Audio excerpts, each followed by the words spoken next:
¿Qué tienen en común Millonarios en los años 50? El Nacional campeón en los 80, el Cali en la final de la Libertadores del 78 y la Selección Colombia que nos hizo soñar en Brasil 2014? En principio parecen momentos aislados, equipos distintos, épocas distintas, estilos distintos, pero si prestamos un poco más de atención, hay un hilo invisible que los conecta. Ese hilo viene del sur del continente. Habla con acento porteño, piensa el fútbol como una ciencia y lo vive con una pasión desbordada. Adolfo Pedernera, Osvaldo Subeldía, Carlos Vilardo y José Néstor Pekerman no solo fueron entrenadores, fueron revolucionarios. Llegaron en momentos claves para enseñarnos a jugar, a competir, pero sobre todo a creer. Y ahora Néstor Lorenzo, con la racha invicta histórica de 28 partidos rumbo a la Copa América 2024, le dio un nuevo capítulo a esta herencia. Este es el viaje por las huellas que dejaron 5 entrenadores argentinos en el alma del fútbol colombiano. En 1949, Adolfo Pedernera llegó a Millonarios, trayendo consigo la esencia de la máquina de River Plate, aquel histórico equipo que dominó el fútbol sudamericano, donde brilló junto a José Manuel Moreno, Ángel Labruna y Alfredo Di Stéfano. Argentina en ese entonces vivía una huelga de futbolistas y Colombia fue el refugio para estos jugadores, lo que se convirtió en la era del Dorado, una de las más recordadas de nuestra historia. Pero Pedernera no solo jugó en Colombia, también entrenó. Y en ese doble rol formó la idea de un fútbol ordenado, ofensivo y elegante. Le imprimió al equipo conceptos como la posesión, la amplitud, la pausa y la precisión en los pases. No se trataba solo de ganar, había que jugar bien, había que jugar lindo.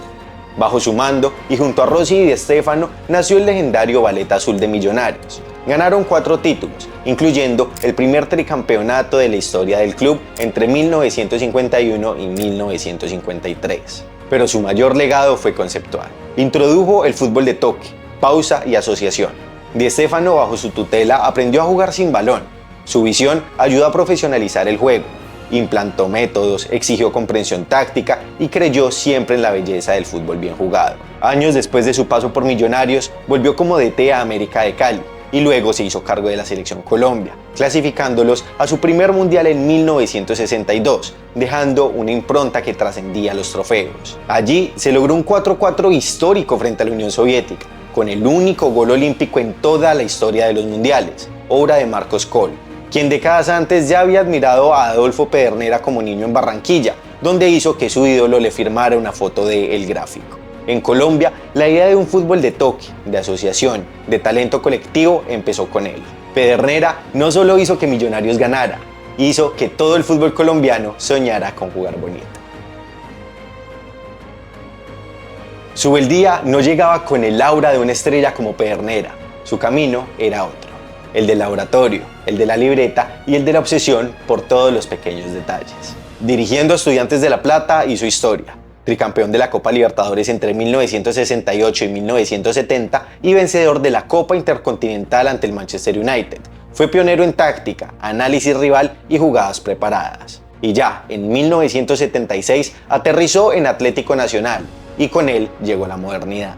Acabó con la improvisación, doble turno, videos, medicina deportiva y pelota quieta.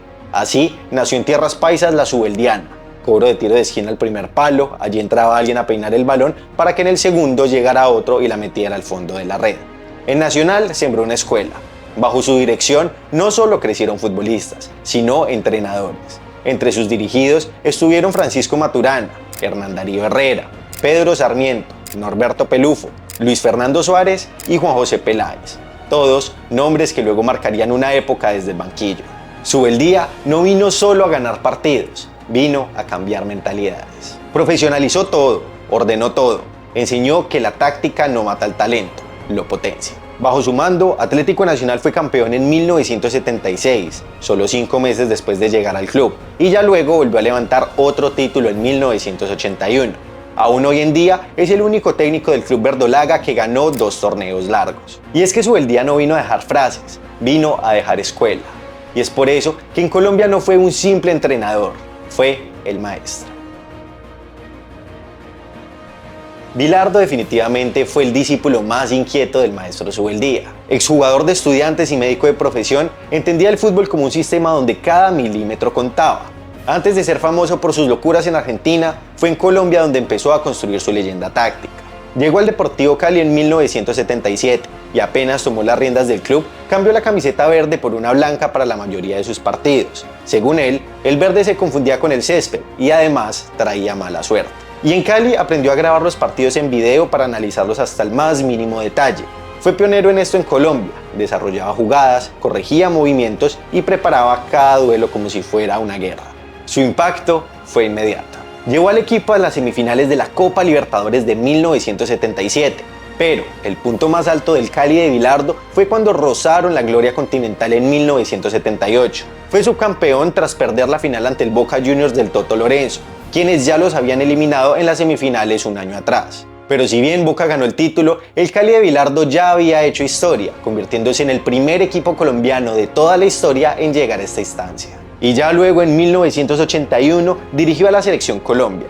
Su paso fue breve, pero su huella táctica quedó. Aún así, fue muy criticado y casi se quita la vida en un hotel en Lima tras quedar fuera del Mundial de España 1982. Pero más allá de ese duro momento, Bilardo convirtió el fútbol en un laboratorio.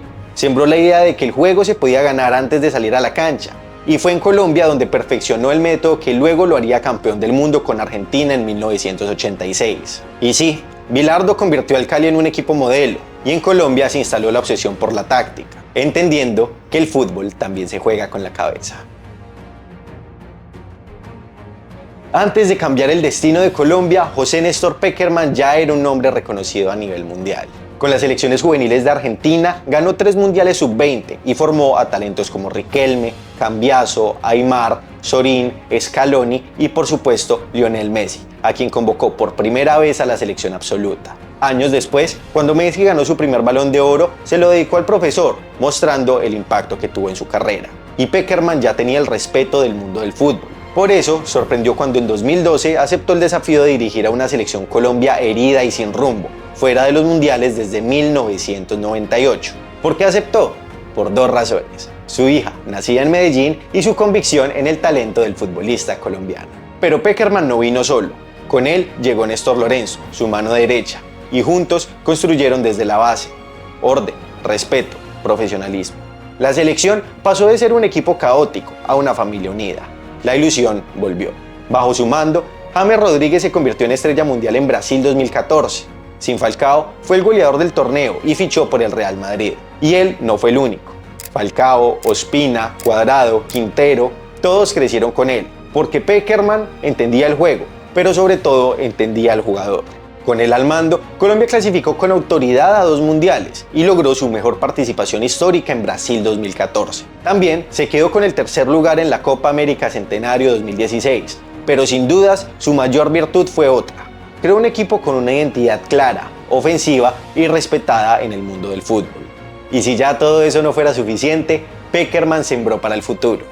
Años después de dejar el cargo, su asistente, Néstor Lorenzo, tomó las riendas de la selección y logró lo que a José se le escapó, llegar a la final de la Copa América. Un logro que el propio Pekerman celebró emocionado.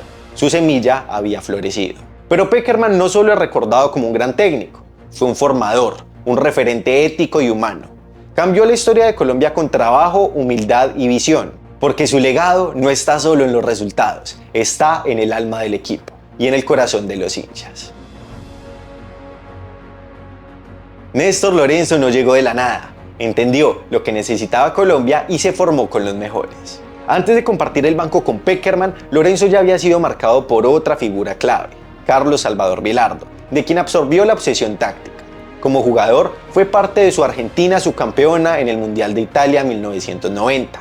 Y ya luego, tras su retiro, acompañó a Pekerman en la selección argentina y en clubes mexicanos, y fue su asistente en la selección Colombia entre 2012 y 2018, viviendo los mundiales de Brasil y Rusia. Ya luego, en 2020, asumió el reto de dirigir al Melgar de Perú y, gracias a su experiencia previa en Colombia, fue nombrado como el entrenador en 2022. Pero la Colombia que recibió estaba golpeada. Eliminada del Mundial de Qatar 2022 y sin un rumbo establecido, Lorenzo trajo orden, confianza y una idea clara: solidez defensiva, juego colectivo y protagonismo. Bajo su mando, Colombia logró 28 partidos invictos, la mayor racha histórica de la selección, incluyendo triunfos ante Alemania, España y Brasil. Y ya en la Copa América 2024 alcanzó la final tras 23 años, cayendo lamentablemente ante Argentina en tiempo extra. Y su mano se notó en las individualidades. Recuperó a James Rodríguez, convirtiéndolo en el mejor jugador del torneo con 6 asistencias. Potenció a figuras mundiales como Luis Díaz, autor de un doblete ante Brasil, pero también impulsó a una nueva camada de jugadores. John Arias, Richard Ríos, John Lucumí, Daniel Muñoz, jugadores que ya son parte del presente de la selección. Y es que con Lorenzo, Colombia volvió a tener una identidad.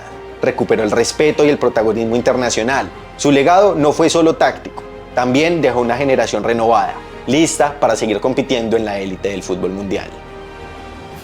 Pedernera nos enseñó a amar la belleza del juego, Subeldía a respetar la táctica, Bilardo a obsesionarnos con los detalles, Pekerman a liderar con humanidad y Lorenzo a creer otra vez. Cada uno dejó una marca, una idea, una herencia. Y hoy, cuando vemos a técnicos colombianos hablando de presión alta o mencionando valores en una rueda de prensa, vemos cómo esas semillas siguen floreciendo.